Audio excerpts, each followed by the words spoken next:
পয়লা November মঙ্গলবার রাত 8টায় খালেদ মহিউদ্দিন আছে এটিএসপিকে জানিয়ে দিচ্ছি শিরোনাম। 5 বছরে মাদকাসক্ত বেড়েছে 3 গুণ, 90% কিশোর তরুণ, 15% উচ্চশিক্ষিত।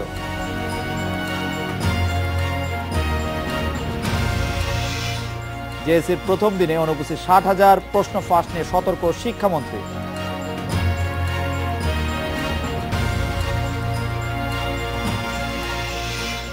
ভারতীয় অস্ত্র ব্যবসায়ী গাবতলীতে আটক, দেশব্যাপী নেটওয়ার্ক থাকার তথ্য।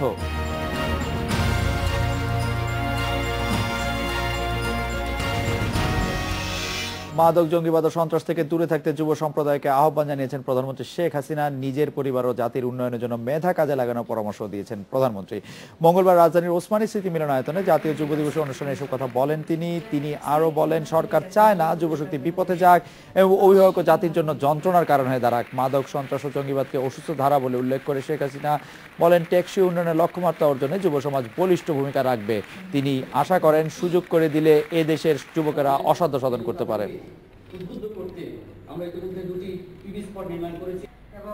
আমরা চাই না আমাদের দেশের যুব সমাজ বিপথে চলে যাক আর বাবা মায়ের জন্য দুঃখের কারণ ঘটাক।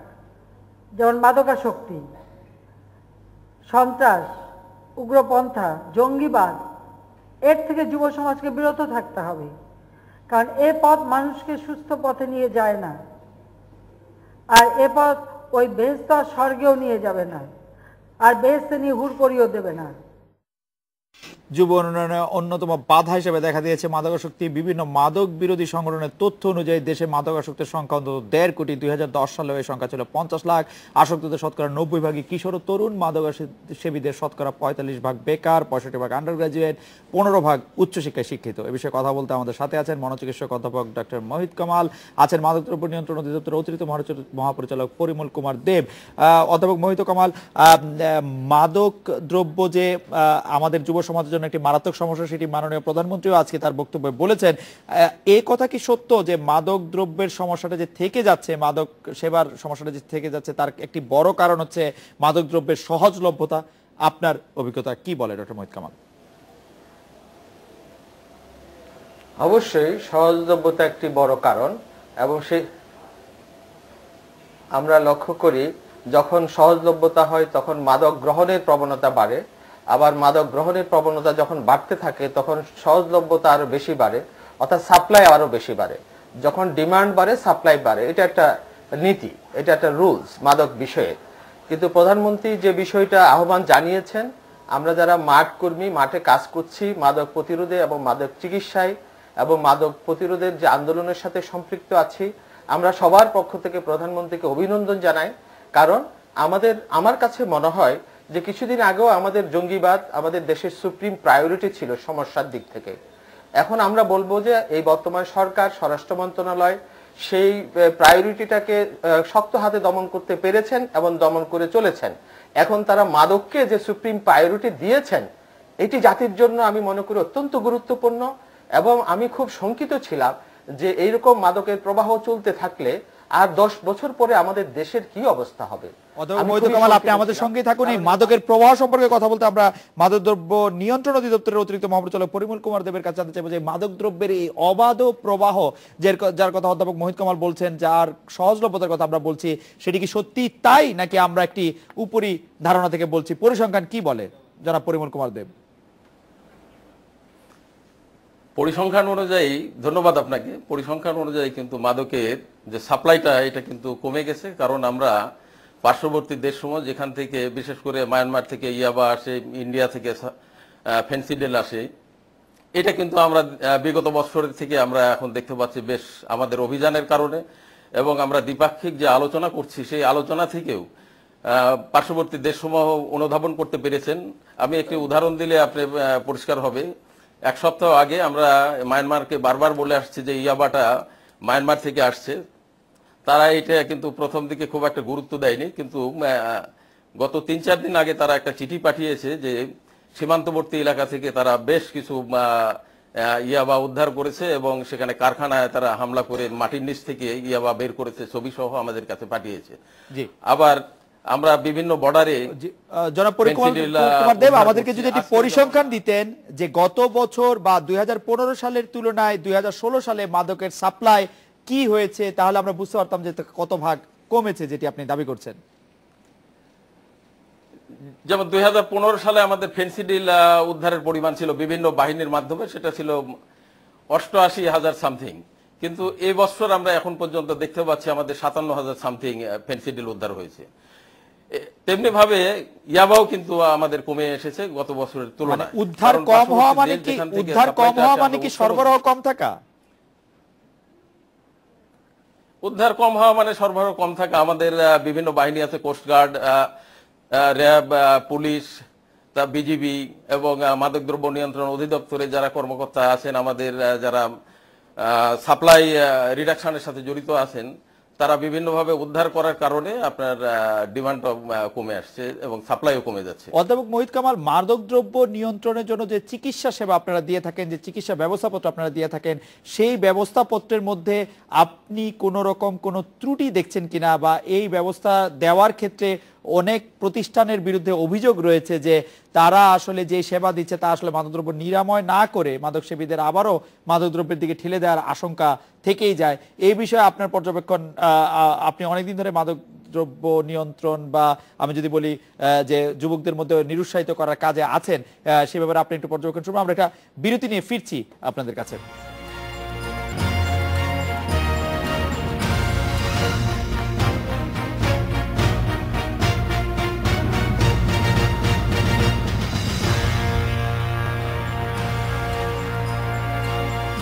ডক্টর মোহিত কামাল, মাদকাসক্তির চিকিৎসার ক্ষেত্রে আপনার মতামত জানতে চাইছিলাম, আপনার পর্যবেক্ষণ জানতে চাইছিলাম। আপনাকে ধন্যবাদ। আমি একটু পরিমল সাহেবের কথা রেফারেন্স ধরে বলছি। উনি যে তথ্যটা দিয়েছেন, বিশেষ করে ওপিয়াম গ্রুপ অফ ড্রাগসের যে পরিমাণ কমেছে সেটা আমরা চিকিৎসা ক্ষেত্রে দেখতে পাই।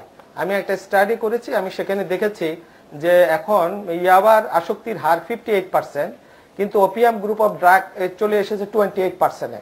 অর্থাৎ ফেন্সিডিল, হেরোইন এগুলির প্রবাহ কমে গেছে, সাথে সাথে আমাদের কাছে রুগী আসার পরিমাণও কমেছে। এটা একটা পজিটিভ দিক।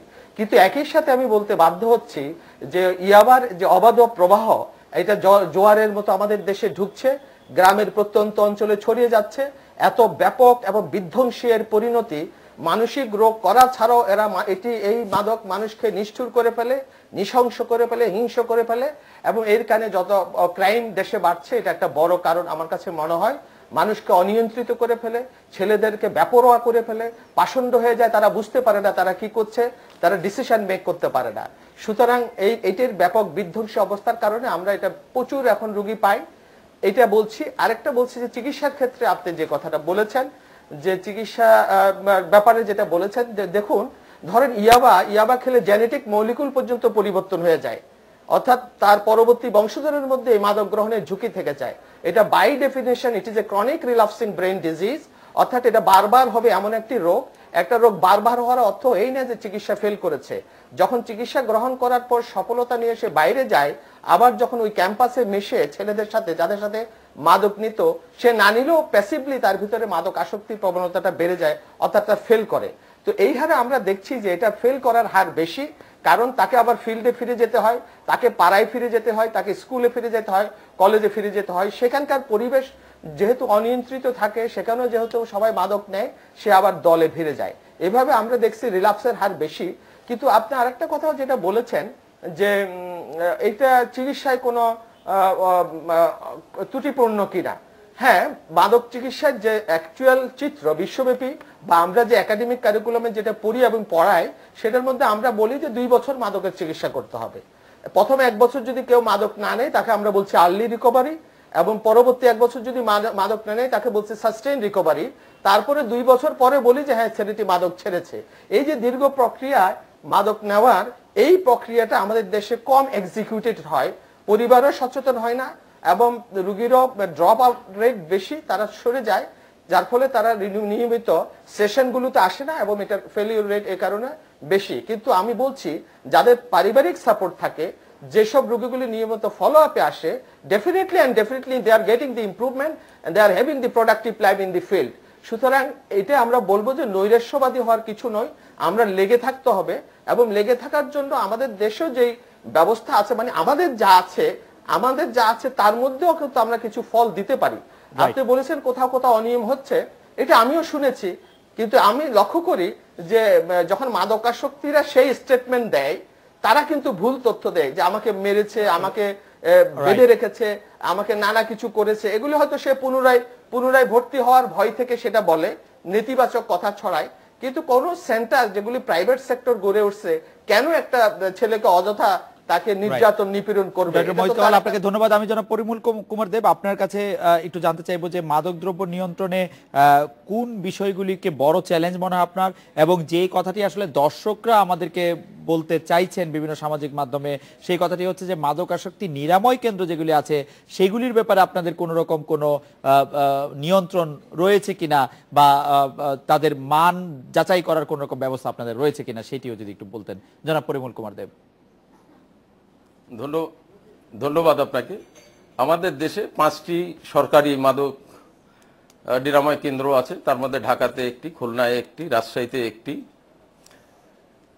আর বেসরকারি আছে 188টি। এই বেসরকারিগুলো কিন্তু আমরা এখন আন্ডার অবজারভেশনে রেখেছি। আমাদের প্রতি মাসে ফিল্ড লেভেলে যেসব অফিসার আছে তারা অ্যাটলিস্ট 2বার করে একটা কেন্দ্র পরিদর্শন করবে, এবং ইউএনওডিসির যে কারিকুলাম, সেই কারিকুলাম অনুযায়ী চিকিৎসা দেওয়া হচ্ছে কিনা, এবং এর চিকিৎসার সাথে যেসব কর্মকর্তা কর্মচারী জড়িত আছে তাদেরকে আমরা কিন্তু নিয়মিত কারিকুলাম অনুযায়ী প্রশিক্ষণ দিচ্ছি, যাতে তারা সঠিক ট্রিটমেন্টটা দিতে পারে। আমার মনে হয় যে অভিযোগটা করা হচ্ছে যে আগে যেটা মারপিট করা হতো এটা আমরাও শুনতাম, কিন্তু এখন মনে হয় এই সিস্টেমটা, যেটা জনাব মোহিত কামালও বললেন যে না, এখন মোটামুটি একটা সিস্টেমের মধ্যে চলে আসছে। আমরাও এটা খবরদারি রাখছি, নজরদারি রাখছি যে ঠিকমতো চিকিৎসা করা হচ্ছে কিনা। ধন্যবাদ। আরেকটি বিষয় যেটি জানতে চাইছিলাম যে আপনার কাছে কোনটি সবচেয়ে বড় চ্যালেঞ্জ, আপনি যদি খুব সংক্ষেপে আমাকে বলতেন যে মাদকদ্রব্য নিয়ন্ত্রণে সবচেয়ে বড় চ্যালেঞ্জ কোনটি? চ্যালেঞ্জ তো এখন যেটা আপনার এই যে ইয়াবার কথা যেটা জনাব মোহিত কামাল সাহেব বললেন আর কি, এটা ঠিকই যে বানের স্রোতের মতো এক সময় আসছিল, কিন্তু গত এক সপ্তাহের যদি রিপোর্ট দেখেন আপনার, মায়ানমার নিজেই তারা কিন্তু গত এক সপ্তাহে সেটি একটু কমছে। জনাব পরিমল কুমার দেব, অধ্যাপক ডক্টর মোহিত কামাল, আপনাদের অনেক ধন্যবাদ। বিরতি নিচ্ছে, একটি ফিরছি তারপরে।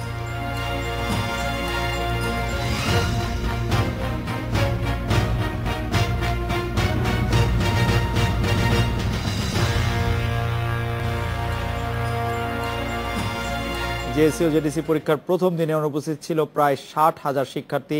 মাধ্যমিক উচ্চ মাধ্যমিক শিক্ষা বোর্ড এক বিজ্ঞপ্তিতে তথ্য জানিয়েছে। এদিকে প্রশ্নপত্র ফাঁসের কোনো আশঙ্কা করছেন না শিক্ষামন্ত্রী নুরুল ইসলাম নাহিদ।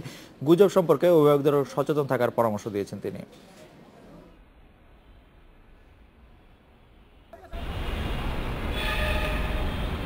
9টি শিক্ষা বোর্ডের অধীনে 2734টি কেন্দ্রে অষ্টম শ্রেণীর সমাপনী পরীক্ষা শুরু হয়েছে। প্রথম দিন অনুষ্ঠিত হয়েছে বাংলা প্রথম পত্র পরীক্ষা।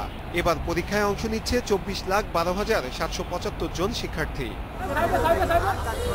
পরীক্ষা সুষ্ঠু হচ্ছে কিনা দেখতে শিক্ষামন্ত্রী নুরুল ইসলাম নাহিদ সকালে রাজধানীর ধানমন্ডি বয়েজ স্কুল পরিদর্শন করেন। তিনি বলেন, কেউ প্রশ্নপত্র ফাঁসের গুজব ছড়ালে তার বিরুদ্ধে কঠোর ব্যবস্থা নেওয়া হবে। ভুয়া কি সঠিক এইসবের পিছনে আপনারা দৌড়াবেন না, কারণ এতে ছেলে মেয়ের তখন মন থেকে যে প্রস্তুতি সেটা নষ্ট হয়ে যায়, এবং তারা ভালো করে পড়লেই তো সে প্রশ্নই আসলে উত্তর দিবে। আর প্রশ্ন ফাঁস হওয়ার সম্ভাবনা একেবারেই নাই বললে চলে। আপনারা দেখতে পাচ্ছেন 3 বছর ধরে আমরা সেটা রক্ষা করতে পারছি। প্রথম পরীক্ষা সার্বিকভাবে সুষ্ঠু হয়েছে বলে মনে করছেন অভিভাবক ও শিক্ষার্থীরা। আমাদের স্কুলে অনেক টাফ কোশ্চেন হয়েছিল, বাট বোর্ডে তেমন টাফ আসে না, অনেক ইজি হয়েছে। অনেক কমন এসেছে, সব অ্যান্সার করেছি। মনে হয় লেখার পরিমাণটা একটু কমে দিলে বাচ্চাদের জন্য অনেক ভালো, এখন অনেক প্রচুর লিখতে হয় ওদেরকে। জেএসসি পরীক্ষা চলবে 17 নভেম্বর পর্যন্ত। ফল প্রকাশ করা হবে 30 ডিসেম্বরের মধ্যে। Nure Alam, Independent News, Dhaka. JSC ও জেডিসি পরীক্ষা নিয়ে কথা বলতে আমাদের সাথে আছেন রাজশাহী শিক্ষা বোর্ডের সচিব ডক্টর আনোয়ারুল হক প্রামাণিক, আছেন বরিশাল বিএম স্কুলের প্রধান শিক্ষক লুৎফর রহমান, এবং খুলনা থেকে অভিভাবক মাসুমা পারভিন। স্বাগত আপনাদের। আমি ডক্টর আনোয়ারুল হক প্রামাণিক, আপনার কাছে প্রথমে আপনাদের তিনজনের কাছে আসলে অনুপস্থিত শিক্ষার্থীদের সম্পর্কে একটু দৃষ্টি আকর্ষণ করছি। এবার 60,000-এর মতো পরীক্ষার্থী আসলে অনুপস্থিত ছিল প্রথম দিনই।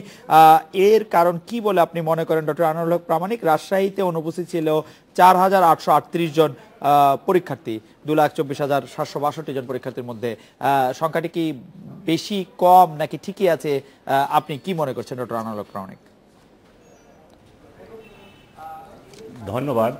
আমাদের যে রেজিস্ট্রেশন করা হয় এবং যে ফর্ম ফিল আপগুলো করা হয় সেগুলো অনলাইনের মাধ্যমে সম্পন্ন হয়ে থাকে।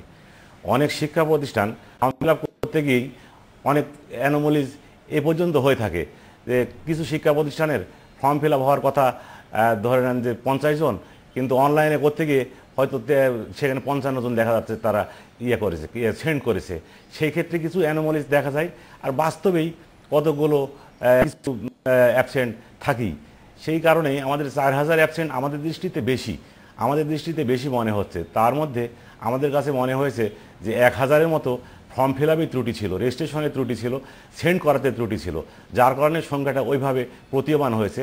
বাস্তবিক পক্ষেই ওই সংখ্যাটা একটু কমে আসবে, এবং তারপরেও এই সংখ্যাটাও আমাদের কাছে বেশি মনে হয়েছে যে কেন 3000-এর অধিক আমাদের অ্যাবসেন্ট থাকলো। এই বিষয়টি আমরা খতিয়ে দেখার চেষ্টা করছি। প্রত্যেকটা কেন্দ্র থেকে আমরা ইতিমধ্যে পেয়ে গেছি, অ্যাবসেন্টের পরিমাণ পেয়ে গেছি, এবং সেগুলো আরও বিস্তারিতভাবে আমরা জানতে পারবো এবং পরবর্তী স্টেপ নিতে পারবো যে অ্যাবসেন্টের পরিমাণ কিভাবে কমানো যায়। আমি বরিশাল থেকে বিএম স্কুলের প্রধান শিক্ষক জনাব লুৎফর রহমানের মন্তব্য জানতে চাইবো যে জনাব লুৎফর রহমান, বরিশাল বিভাগেও আমরা দেখতে পাচ্ছি যে অনুপস্থিত সংখ্যা 3288 জন এবং পার্সেন্টেজ আরেকটু বেশি, কারণ এখানে মোট পরীক্ষার্থীর সংখ্যা 1,14,407 জন। এর কারণ কি বলে আপনি মনে করছেন অনুপস্থিত থাকার? জি জি,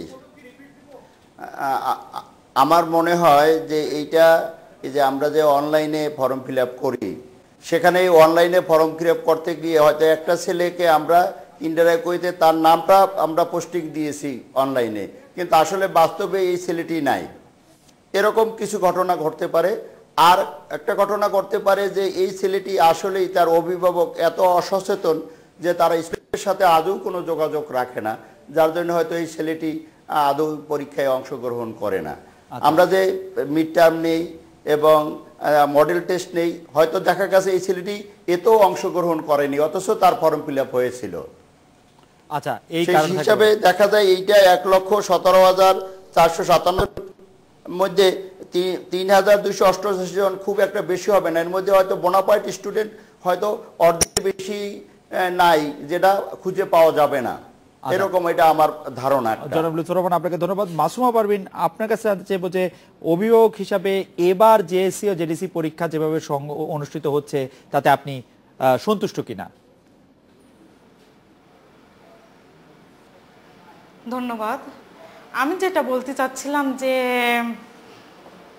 এই যে জিএসসি পরীক্ষাটা দিচ্ছে বাচ্চারা, ভালো, অনেক ভালো।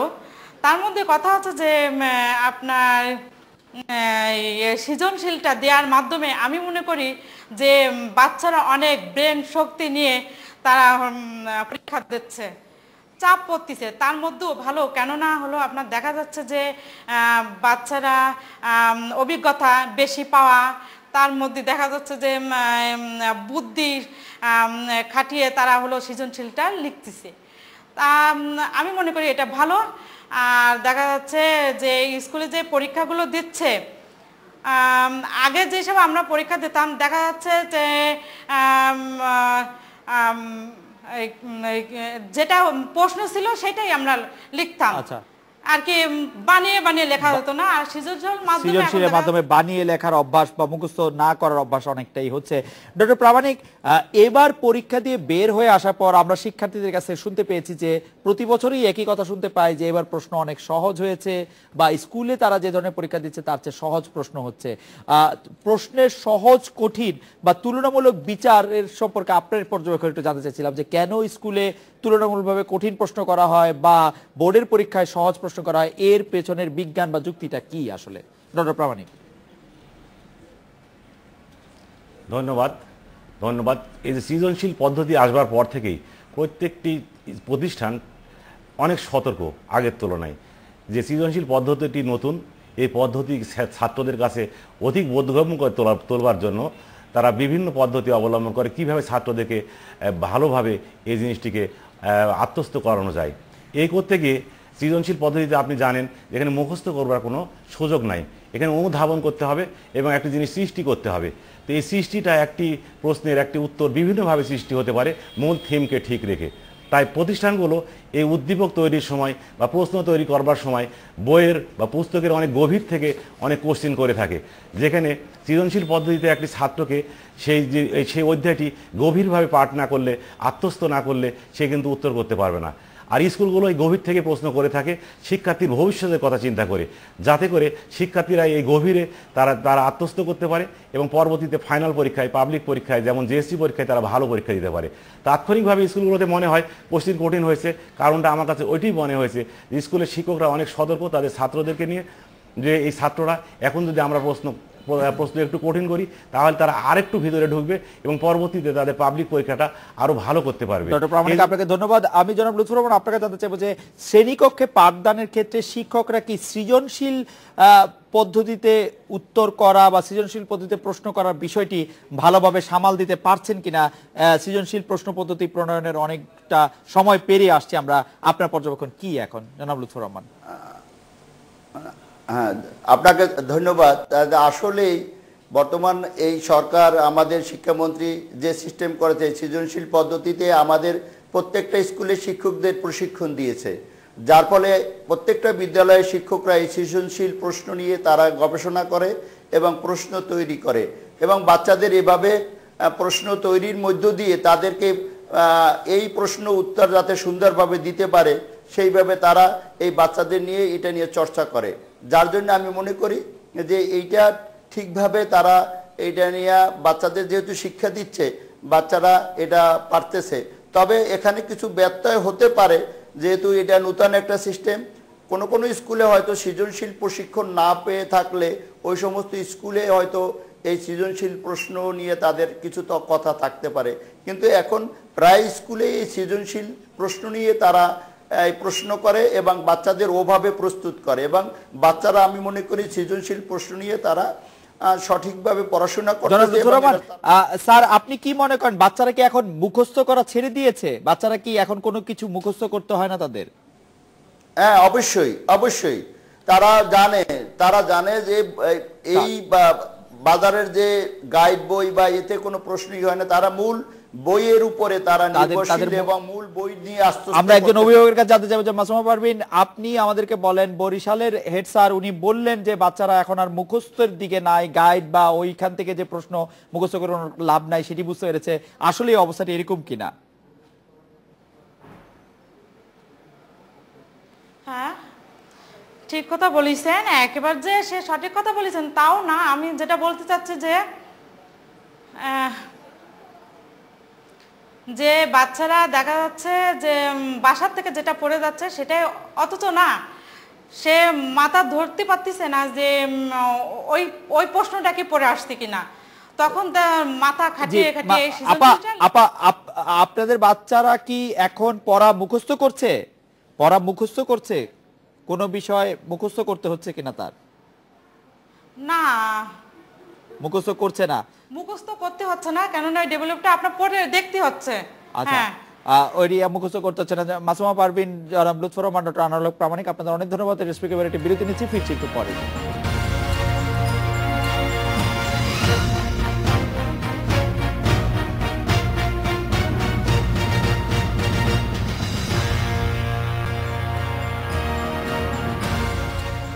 রাজধানী গাবতলী এলাকা থেকে ভারতীয় অস্ত্র ব্যবসায়ী খায়রুল ইসলাম মন্ডলকে গ্রেপ্তার করেছে ঢাকা মহানগর গোয়েন্দা পুলিশ। তার কাছ থেকে উদ্ধার করা হয়েছে 10টি আগ্নেয়াস্ত্র, 35 রাউন্ড গুলি। পুলিশ জানায় খায়রুল ইসলাম দীর্ঘদিন ধরে ভারতের একটি সন্ত্রাসী গোষ্ঠীর কাছ থেকে অস্ত্র এনে বাংলাদেশে বিক্রি করে আসছিল। ঢাকা সহ দেশের বিভিন্ন স্থানে তার অস্ত্র ব্যবসার নেটওয়ার্ক রয়েছে বলেও জানতে পেরেছে পুলিশ। এ নিয়ে কথা বলতে আমাদের সাথে আছেন ঢাকা মহানগর পুলিশের যুগ্ম কমিশনার আব্দুল বাতেন। জনাব আব্দুল বাতেন, আপনারা কি ভারতীয় এই অস্ত্র ব্যবসায়ী সম্পর্কে অগ্রিম কোনো তথ্য পেয়েছিলেন? মানে গোয়েন্দা পুলিশ অগ্রিম তথ্যের ভিত্তিতে তাকে গ্রেফতার করতে সমর্থ হলো কিনা? জি জি, অবশ্যই। আমরা ওই অস্ত্র ব্যবসায়ীকে অবশ্যই গোয়েন্দা তথ্যের ভিত্তিতেই আমরা রুটটা জেনেছি এবং সেই তথ্যের ভিত্তিতেই গতকালকে অপারেশন করেছি। গত রাতে অপারেশন করে এই যাকে বললেন খায়রুল ইসলাম সবুজ, খায়রুল ইসলাম মন্ডল ওরফে শরীফুল ইসলাম, আরেকটা নাম আছে শরীফুল, তো তাকে গ্রেফতার করেছি এবং 10টি অস্ত্র, যার মধ্যে আপনার 7টি আছে পিস্তল, ওয়ান শুটার 4টি আমরা উদ্ধার করেছি এবং আজকে আপনারা দেখেছেন যে এগুলাকে আমরা মিডিয়াতে ব্রিফ করেছি। জি বাতেন ভাই, এই জনাব খায়রুল ইসলাম বা শরীফুল ইসলাম আমরা যে নামে ডাকি না কেন, উনি ভারত থেকে কি সীমানা ধরে বাংলাদেশে আসলেন সেই ব্যাপারে কোনো সুনির্দিষ্ট তথ্য আপনারা পেয়েছেন? কোন সীমানা দিয়ে তিনি পার হলেন? আমরা আজকে মামলা রেকর্ড করে তাকে রিমান্ড চেয়েছি। আমরা তাকে জিজ্ঞাসাবাদ করে যতটুকু জেনেছি সেটি হলো যে সে এগুলা ভারতের একটা সংঘবদ্ধ চক্র আছে যারা এই অস্ত্র ব্যবসার সঙ্গে সম্পৃক্ত। সে বেসিক্যালি বিহার থেকে সে এগুলো সংগ্রহ করে, ভারতের বিহার থেকে সে বিভিন্ন বালুর ট্রাক কিংবা মালবাহী ট্রাক ইত্যাদির মাধ্যমে পশ্চিমবঙ্গে নিয়ে আসে। তো পশ্চিমবঙ্গ থেকে তার সুযোগ সময় করে সে বেনাপোল দিয়ে বাংলাদেশের বর্ডারে প্রবেশ করে। এবং ইন্টারেস্টিংলি এই শরীফুল সে পাটগ্রামে সে একটা জন্ম নিবন্ধন সার্টিফিকেট নিয়ে বাংলাদেশিদের মতোই কথা বলে এবং নিজেকে বাংলাদেশি এরকম একটা পরিচয় দেয় এবং বাংলাদেশেও তার একটা নেটওয়ার্ক আছে, এই নেটওয়ার্কে সে অস্ত্রগুলো ডিসপোজাল করে। তার অরিজিনটা হলো বিহারে থ্রু পশ্চিম। জি বাতেন ভাই, তার অরিজিন বিহারে, আপনি নিশ্চয়ই কথাটি শেষ করবেন, আমি দুঃখিত আপনার কথার মাঝখানে কথা বলার জন্য, কিন্তু আমার প্রশ্নটি হচ্ছে যে এই অস্ত্রগুলি কি সে খুচরা বিক্রি করার জন্য এনেছিল নাকি কারো যোগাযোগ বা নির্দেশে এই অস্ত্রগুলি কোনো নির্দিষ্ট কাজের জন্য পাইকারি বিক্রি করার জন্য একজন বা একটি গ্রুপের কাছে বিক্রি করার জন্য 10টি অস্ত্র এনেছিল? এই ব্যাপারে কিছু জানিয়েছে কিনা সে? হ্যাঁ, এটা আমরা যতটুকু জেনেছি যে তার এখানে একটা নেটওয়ার্ক আছে। সে সরাসরি যে ডাইরেক্টলি কনজিউমারের কাছে দেয় এরকম মনে হচ্ছে না। তার কতগুলো চ্যানেল আছে, সেই চ্যানেলগুলোর মাধ্যমে সে অস্ত্রগুলি দেয়, সেখান থেকে হাত বদল হয়ে ওই যারা ইউজার লেভেলে গিয়ে পৌঁছায়। সোফার আমরা এটা জেনেছি। তো এটা সবেমাত্র ইনভেস্টিগেশন শুরু হয়েছে। রিমান্ডে আসলে ইনভেস্টিগেশন হলে টোটাল রুটটা বাংলাদেশে আমরা হয়তো বের করতে পারবো এবং আমরা চেষ্টা করব সেটা পশ্চিমবঙ্গে পুলিশের সঙ্গে একটু কমিউনিকেট করে ওখানেও এই কানেকশনে তারা কিছু কাজ করতে পারে, কারা এগুলি সরবরাহ তৈরি এবং এই রুটটা টোটাল ডিটেক্ট করা যায় কিনা আমাদের পার্ট থেকে আমরা চেষ্টা করছি। তো ওদিকেও কমিউনিকেশন আমরা করার চেষ্টা করব। বাতেন ভাই, ভারতীয় নাগরিক বলে তার বিচার সংক্রান্ত কাজে কি ধরনের পদক্ষেপ নেওয়া হবে? কোনো বড় চ্যালেঞ্জ রয়েছে কিনা? যেহেতু তিনি বিদেশি নাগরিক, তার বিচারের ক্ষেত্রে আমাদের দেশীয় আইন অ্যাপ্লাই করতে কোনো অসুবিধা রয়েছে কিনা? না না না না, আমাদের আইনে সিআরপিসিতে যেটা বলা আছে যে বাংলাদেশের ভূখণ্ডের মধ্যে পৃথিবীর যে কোনো নাগরিক যদি কোনো ফৌজদারি অপরাধ করে, সেটা যদি বাংলাদেশের আইনে শাস্তিযোগ্য অপরাধ হয়, তার বিরুদ্ধে আইনানুগ ব্যবস্থা নিতে কোনো সমস্যা নেই। সুতরাং এই ক্ষেত্রেও কোনো সমস্যা হওয়ার কোনো কারণ নেই। এই ভারতের সাথে যেহেতু বন্দি প্রত্যর্পণ চুক্তির ব্যাপারে একটি কথাবার্তা হচ্ছিল, সেই ক্ষেত্রে আপনারা কি মনে করছেন? আপনারা তার এইখানেই বিচার করবেন নাকি তাকে ভারতীয় পক্ষের কাছে তুলে দেওয়া হবে নাকি? না, দেখুন, এই বিষয়টা বন্দি চুক্তির বিষয়টা তো আছে, দ্বিপাক্ষিক বিষয়, কিন্তু বিষয়টা হলো যে বন্দি চুক্তির ক্ষেত্রে যে বিষয়টা দাঁড়ায়, কোনো ব্যক্তি যদি তার নিজ দেশে কোনো অপরাধ করে যদি সে অন্য দেশে পালিয়ে যায়, তখন তার নিজ দেশে যে অপরাধটা করেছে সেইটার শাস্তির জন্য তাকে নিজ দেশে ফেরত নিয়ে সেই বিচার ব্যবস্থা। কিন্তু এই ক্ষেত্রে বাংলাদেশে ভূখণ্ডে অপরাধ করেছে বলে এতে বাংলাদেশে আইনি তার বিচার হবে। জনাব আব্দুল বাতেন, আপনাকে অনেক ধন্যবাদ। এডিটর স্পিকে এই ছিল আমন্ত্রণ আমাদের পরের আয়োজনে।